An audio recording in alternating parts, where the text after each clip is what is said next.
He is, like I said, one of the best people I know, and he's doing a very interesting concept of putting together technology, art, sculpture, and lights. He thinks that art and design can and should be functional, but it doesn't always have to be. So, thank you very much. Hello, good evening. I'm Carlos Garcia Noriega, and today I'm going to talk about my art. It all started here in ASF. It was 1999. I was a junior, and I was taking ceramics class with Ms. Novoa. We were doing small ceramic sculptures, and but from then I knew the satisfaction that creating something out of nothing did to me. So I decided to blow these sculptures up and study architecture. So I went to RMIT in Melbourne, Australia, and I had a great first year. I learned all the hardships and dedication that goes into design. And at the end of that year, it was Australian summer, Southern Hemisphere summer, and at the end, in February, one day I woke up at a friend's apartment in St. Kilda Road, and I was in a different world. I was talking with the elements, having conversations with the sun, having conversations with the wind, going into fountains in parks, walking naked in the street, and that was all really good. It was like a sublime dream. It was amazing. But after a couple of days of not sleeping and not eating, things started to go wrong. And it started to get a bit dangerous as well. I went into a tall building construction site. I went into a lecture and started talking gibberish. So my girlfriend and friends at the time decided to bring in some psychiatrists and have a look at me. This psychiatrist decided to take me into the Alfred Hospital, to the psychiatric ward. And at the beginning, they thought that I had a schizophrenia and psychosis. So they were treating me accordingly. They were feeding me these awful medicines that weren't helping me, but the other way around. They were taking me downhill. So so after a few days, they decided to call my parents, let them know what was happening, and my mother flew straight away to Australia and brought me back to Mexico. Once we got here, I went first to see a psychiatrist, and he told me your problem or your disease is not psychiatric. So he told me go see a psychologist. I went to see a psychologist, and he said your problem is not psychological either. So they recommended me to go have a look at a neurologist. And after a few tests, they found out that I had an epileptic wound. And those were really good news because on one side, the treatment was pretty easy. It would take a few months only, and I could continue studying architecture. I could hang out with my friends. I could do sports. I could do my normal life. And on the other side, I found out that these electric shocks that I had been receiving while sleeping since I was 12 years old were because of that wound. And after those electric shocks, when I was dreaming, I went into an astral journey or a vivid dream. And both of these conditions, along with living in this vibrant city, is what has informed my art, and it's what inspires my art as well.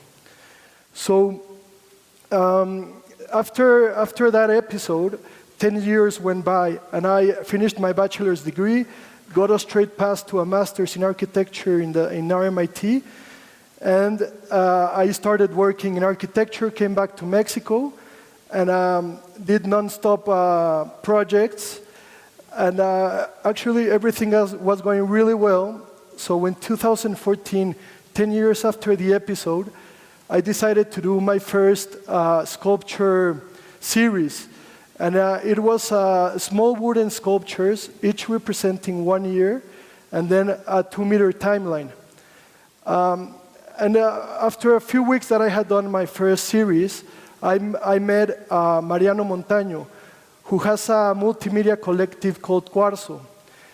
And with Mariano, we were talking, and he had just been commissioned by Chrysler to do a piece.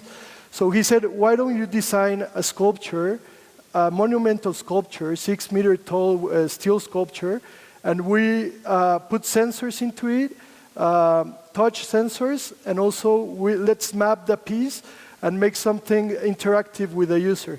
I thought it was a fantastic idea. We both worked on it, and we realized it. And to today, we have developed sculptures that react to temperature, sculptures that react to music, sculptures that react to vibrations, sculptures that react to moon phases.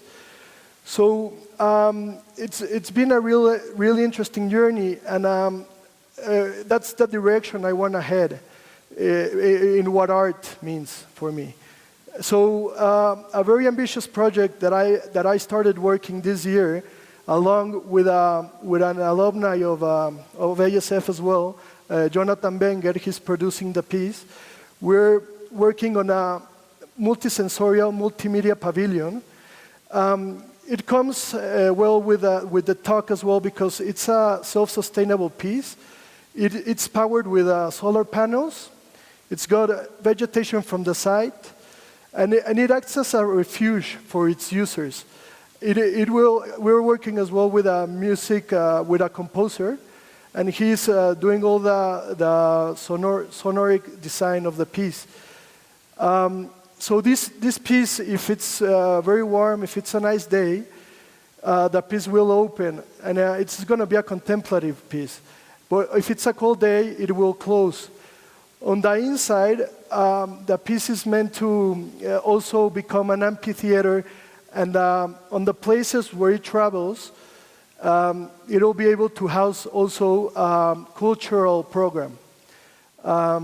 So this is one of my most ambitious projects, and that I will continue to develop till the day I die. I don't know if it's going to be done this year, next year, but it's something that I'm continuously working on, and developing new sensors, looking into new technologies, mechatronic, and also today I would like to talk about another project that it's very current to our times. This piece is in Ciudad Juárez. It's a couple of kilometers in Avenida Triunfo de la República.